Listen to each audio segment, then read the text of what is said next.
All right, welcome back, everyone. We're diving deep today, really deep, Deep. into the world of supercomputers. Yeah. You know, we all hear that term thrown around, but Mm-hmm. I think for a lot of people, it's kind of this mysterious Absolutely. black box, right? Yeah. Like, what are these things really? What are they doing? Right.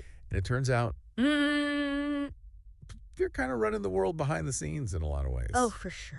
So we've got a great paper here called The Evolution and Impact of Advanced Supercomputers in the 21st Century. Okay. And Sounds dense. it's a bit dense, but Right. we're going to break it down. We're going to make it fun. We're going to Okay. see if we can understand, how these things tick Cool. and really, how they're affecting our lives. Because Mhm. I think a lot of people would be surprised to know Yeah. how much Let me these just see here. supercomputers are involved in, Right. everything from medicine to, the movies we watch. Totally. So let's start, I guess, kind of big picture, Sure. right? Like when we say supercomputer, Yeah. what are we even talking about? How is Yeah. that different from like, Sure. the laptop I'm recording this on? Yeah. So, I mean, I guess the most basic way to think about it is Mm. it's just orders of magnitude more powerful. Okay. Right? Like your laptop can do a lot of things. It can Sure. edit videos, it can play games, but a supercomputer is Yeah. doing millions, billions, trillions of calculations per second. Okay. So it's not just a difference in like Right. speed, it's a difference in scale. So it's not like, my laptop is a bicycle and a supercomputer is a car. Yeah. It's like, A completely different. yeah, it's like comparing, I don't know, a snail to a rocket ship. Okay, yeah, that's a better analogy. Yeah. So, and the paper talks about how these things have Mhm. evolved, right? Like they weren't always. Yeah, they have a fascinating history. This is powerful. So, Right. Where did it all begin? What did the first supercomputers look like? well, picture this. Yeah. It's the 1960s, and you walk into a room Okay. that's completely filled by this giant machine, Yeah. taking up all the space, whirring and buzzing.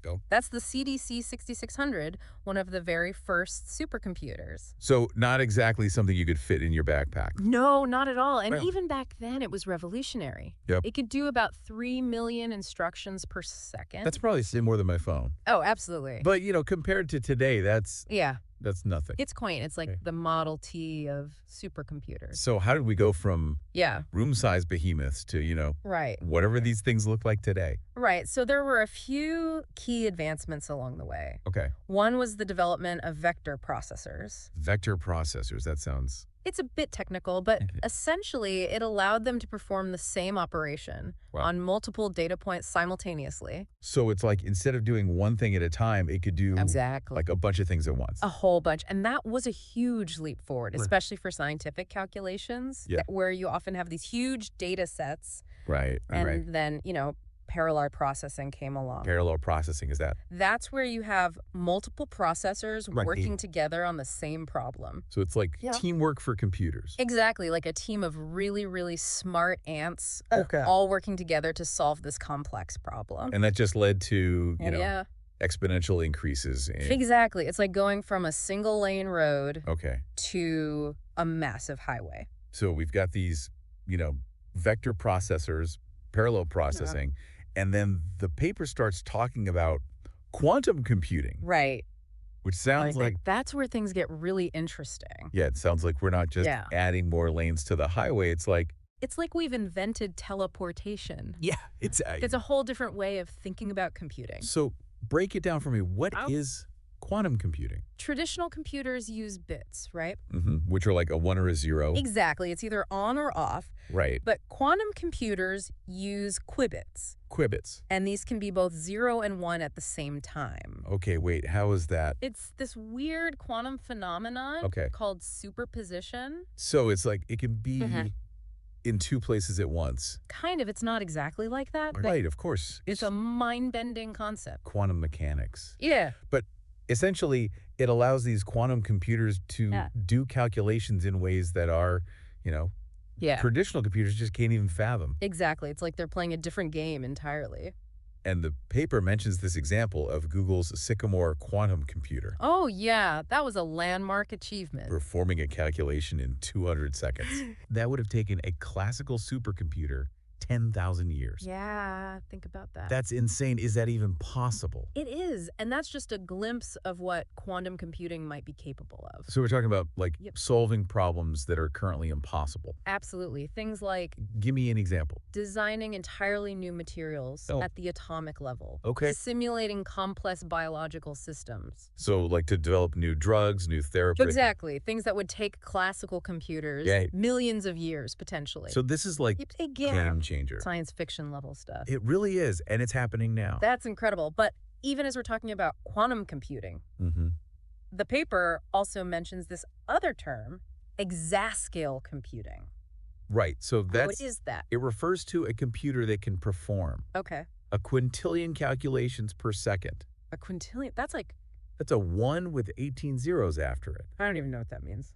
It's hard to even comprehend. Yeah. But imagine a computer doing 1,000,000 calculations per second for every single person on Earth. Okay, so a lot. A lot. Yeah. And what are we doing with that kind of power? Like, what's the Right. real world impact of that? We're already using it to model climate change Okay. with unprecedented accuracy. So, like, better weather predictions, Yeah. understanding, Exactly. the long-term effects of climate change? Yeah, and we're using it to understand the universe. Okay. By simulating the formation of galaxies. Wow. We're even designing new materials Okay. with properties we've never seen before. So this is like leading to, lighter, stronger materials for. Absolutely. Everything from airplanes to Oh.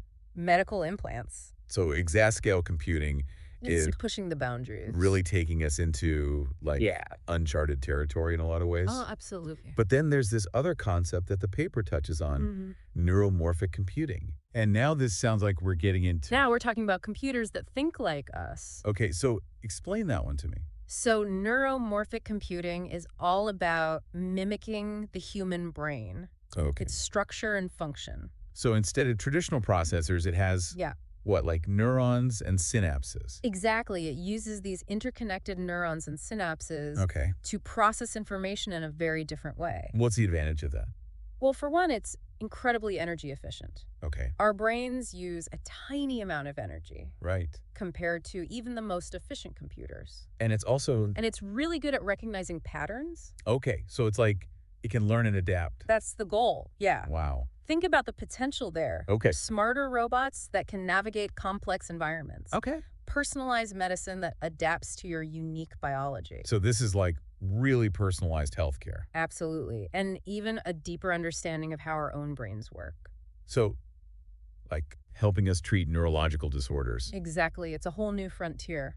So we've talked about quantum computing, exascale computing, neuromorphic computing.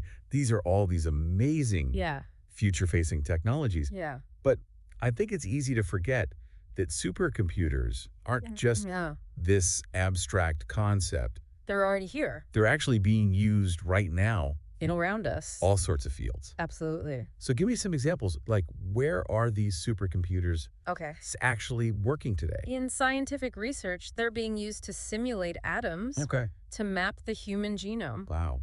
In healthcare, they're revolutionizing drug discovery. Okay. Personalized medicine, advanced imaging techniques. So things like, being able to diagnose diseases earlier. Exactly, and more accurately. And then there's artificial intelligence. Right. Which I feel like everyone's talking about these days. It's everywhere. And those are all powered by Supercomputers. Yeah. supercomputers. So They're the brains behind the operation. all these chatbots, Right. self-driving cars, Yeah, all of that. it's all thanks to supercomputers. In a way, yeah. So it's safe to say that these supercomputers are kind of like the silent force behind It's unsung heroes. a lot of the advancements that we take for granted. Absolutely. And it sounds like, as these technologies continue to evolve, Yeah. the possibilities are just Limitless. mind-blowing. We're talking about hybrid systems that combine quantum and classical computing. Okay. We're exploring completely new paradigms like photonic computing Photonic computing, what's that? that uses light instead of electricity, Wow. or DNA-based computing So, like, using biological molecules to to. store and process information. That's incredible, it sounds like. It's a wild world out there. The future of supercomputing is just this fusion of all these Mhm. incredible ideas. It really is. Well, this has been an amazing journey. Yeah. I have to say, I'm filled with a sense of awe at what human ingenuity can achieve. It's really inspiring. It really is. And it just underscores Yeah. the power of scientific exploration Absolute. and the potential that we have to Yeah. solve these complex problems and really shape a better future. Couldn't have said it better myself. To our listeners, I encourage you to, Yeah. keep exploring this world of supercomputing. It's a rapidly evolving field, For sure. and who knows what incredible breakthroughs Yeah. are just around the corner. Absolutely.